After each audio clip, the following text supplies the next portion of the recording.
Рік тому голос Радіо Майдан почав лунати в цифровому форматі в столиці України.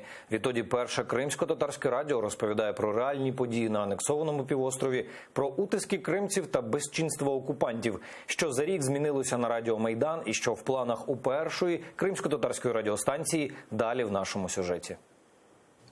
Сайгылтленжеріміз вақыт жарфанас хайырлы олсын, бүгін июнь айының 22-сі студияда мен Алим Алиева яны хабарлерінен танышады. Новини української та кримсько-татарської щогодини, аналітичні програми, цікаві гості на ток-шоу. Про все це Радіо Майдан розповідає слухачам від 8 ранку.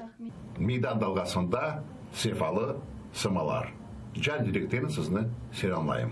А це ведучий програми Сефали Семалар, відомий кримсько-татарський музикант і композитор, заслужений діяч мистецтв Джеміль Каріков. Він в ефірі Радіо Майдан щопонеділка о 17:00. На своє ток-шоу він запрошує цікавих людей та музикантів, які часто грають свою музику в прямому ефірі радіо.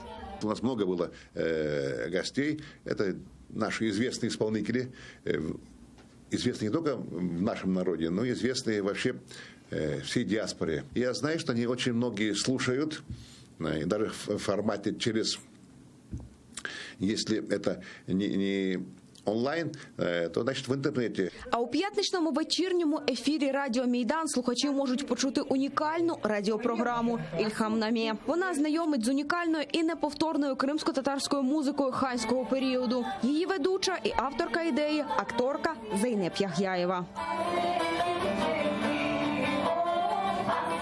Вже рік кияни можуть слухати Радіо Майдан у цифровому форматі, а це краща якість звуку і передачі сигналу у приймачі. І за цей час на радіо з'явилося чимало нових програм. Серед них «Крим Україна» з Олегом Борисовим та «Чесний четвер» з Айдером Муждабаєвим.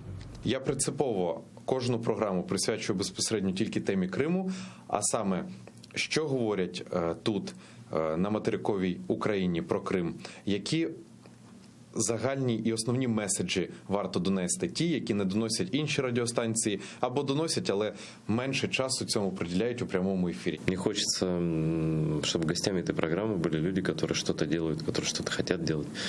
Люди, которые позитивно настроены по отношению к крымским татарам и патриоты Украины. Я думаю, что зрителям стало слушать Радио Майдан гораздо интереснее в последний год, потому что это давно уже радио такое мікс із музики, культури, політики. Радіо Майдан створили у 2005 році. Це перше у світі кримсько-татарське радіо. Засновники Майдан ФМ так хотіли популяризувати кримсько-татарську мову та культуру, які після депортації 1944-го перебували у занепаді. Нині це радіо унікальне, адже у ньому можна почути мікс кримсько-татарської і української музики. Хотілося б і FM чистоту свободную на территории Украины. Хотелось бы, чтобы волну радиостанций Майдан, как в Крыму, так и в Херсоне, не перебивали другие радиостанции, чтобы слушатели Радио Майдан могли спокойно включать у себя в машине любимую радиостанцию и наслаждаться программами,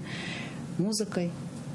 Аби у Криму могли всюди почути Майдан, потрібне державне фінансування для будівництва нових потужних телевеж для передачі сигналу, розповідає генеральний директор медіахолдингу АТР Ленур Ислямов. І це варто зробити, адже Майдан протистоїть у інформаційній війні Росії проти України. І нині окупанти роблять все, аби заглушити сигнал радіо, який на ФМ-частотах мовить на Крим з Чонгарської телевежі. І навіть більше, росіяни намагаються транслювати свої радіостанції на Одещині та Херсонщині. Это очень важно, чтобы в Крыму и на оккупированном Донбассе люди слышали и чувствовали, что происходит, и не теряли надежду. Нам нужно еще, чтобы мы вещали с Каланчака, с Чаплынки и со Скадовска. А вообще еще желательно было бы по нашему стратегическому плану, чтобы мы еще вещали бы со стороны Хайдар-Паши, со стороны Турции, чтобы мы через море, а море является хорошим проводником для радиосигнала, чтобы вещали бы и южнобережную часть Крыма. В первую очередь не сколько цифровое вещание, сколько вообще FM-вещание нам нужно на оккупированную территорию. Головна мрія колективу Радіо Майдан – повернутися на батьківщину, до українського Криму. А поки цього не сталося, говоритимуть правду про події на півострові, попри всі перешкоди окупанта. Вікторія Блязова, Максим Кондратенко, Заман, АТР.